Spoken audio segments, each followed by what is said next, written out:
오늘 에스겔 41장 1절부터 26절까지 말씀으로 나를 데리고 성전에 갔다, 나를 데리고 성전에 갔다, 이런 제목으로 말씀을 나누고자 합니다.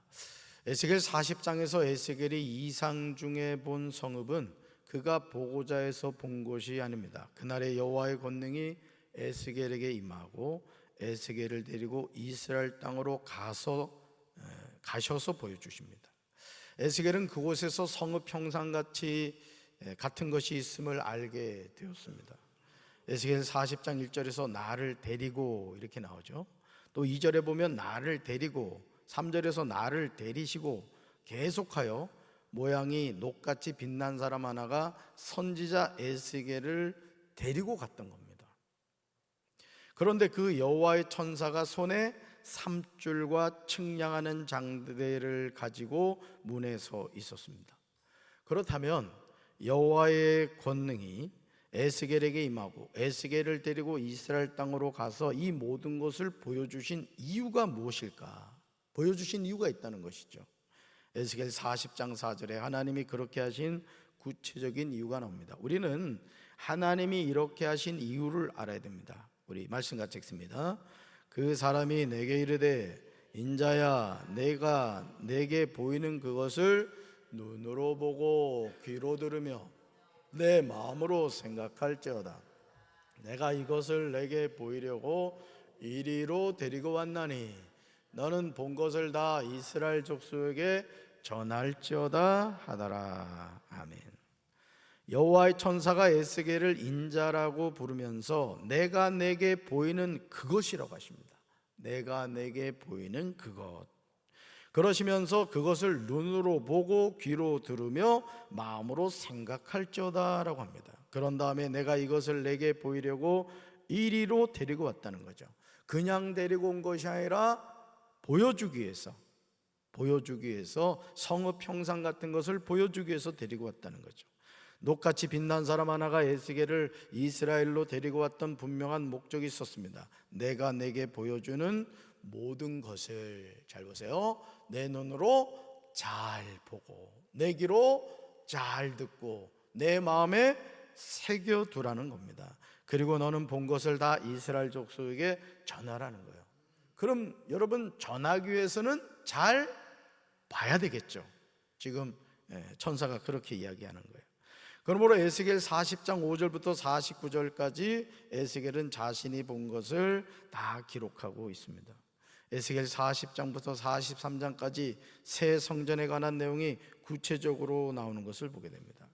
에스겔 41장은요, 여러분 성경 보세요. 성경 1절 위에 보면 제목이 나오죠. 뭐라고 나와요? 성소와 지성소와 골방들, 이렇게 나온단 말이에요.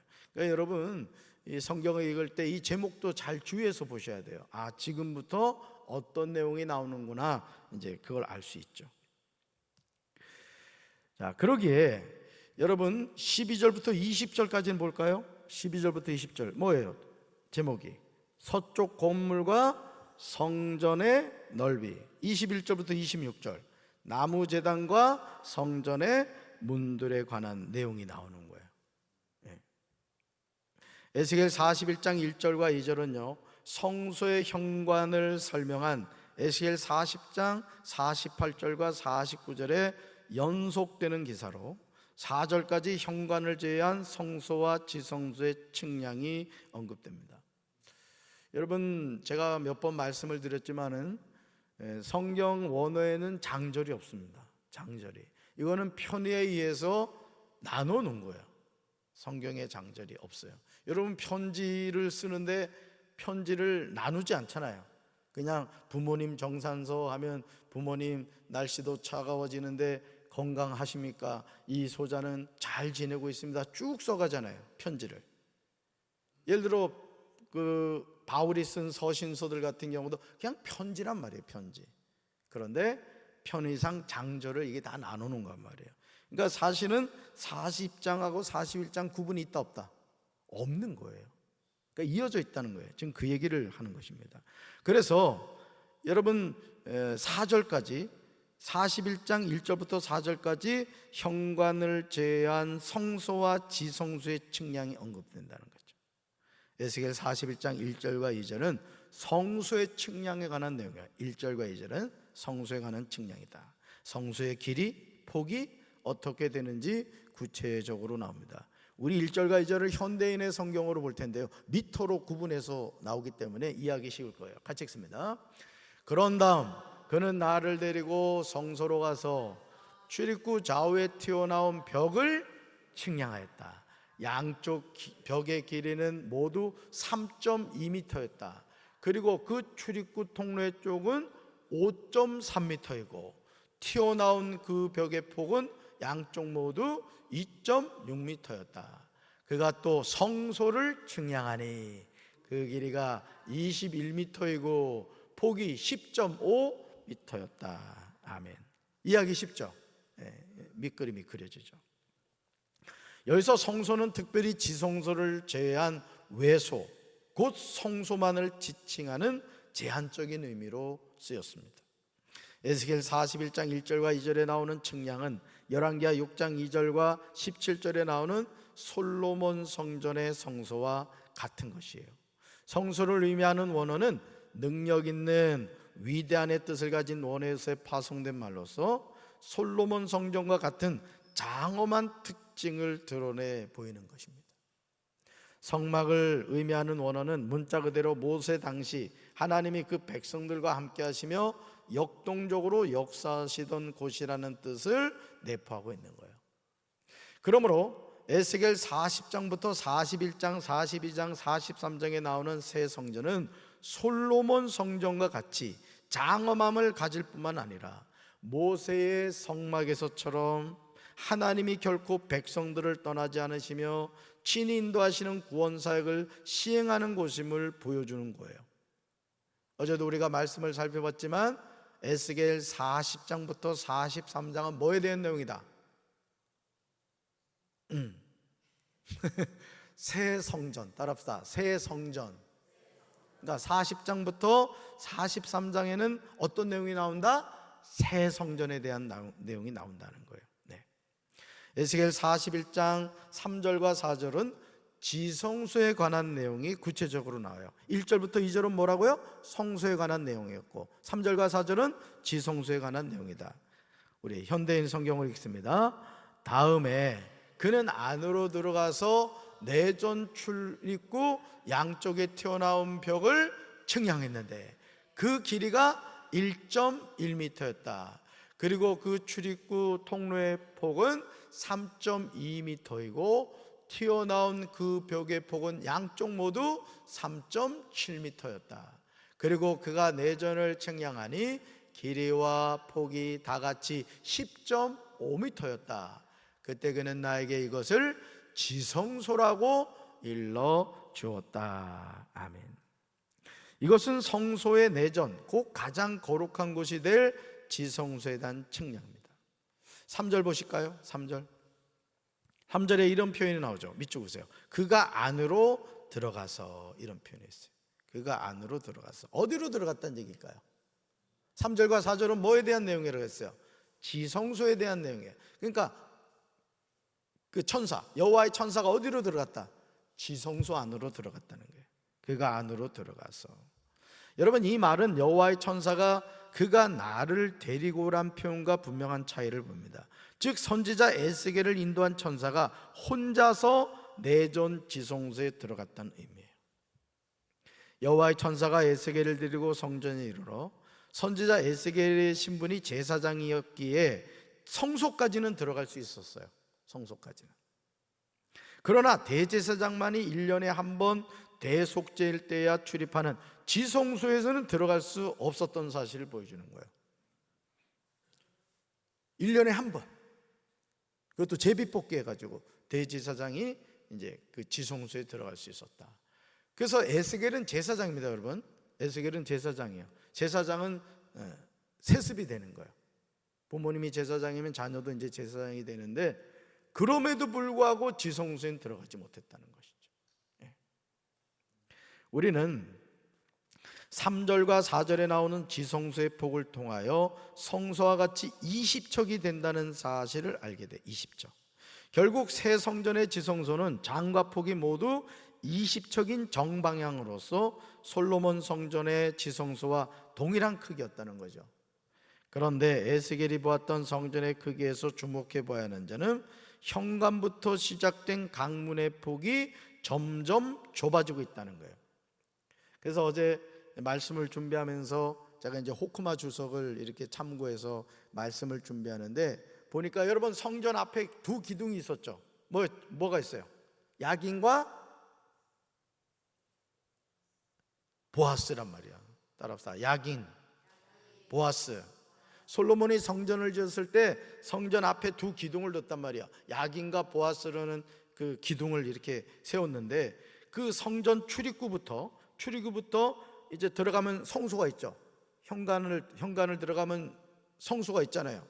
또 그 안에 뭐가 있다 그랬어요? 지성소가 있단 말이야. 그런데 이 문의 넓이가 이게 역삼각 형식으로 됐다 이거야. 역삼각 형식으로. 그러니까 이거에 놀라운 이제 구원의 어떤 의미가 있는 거예요. 우리가 여러분 교회를 다닌다고 다 천국 가는 게 아니란 말이야.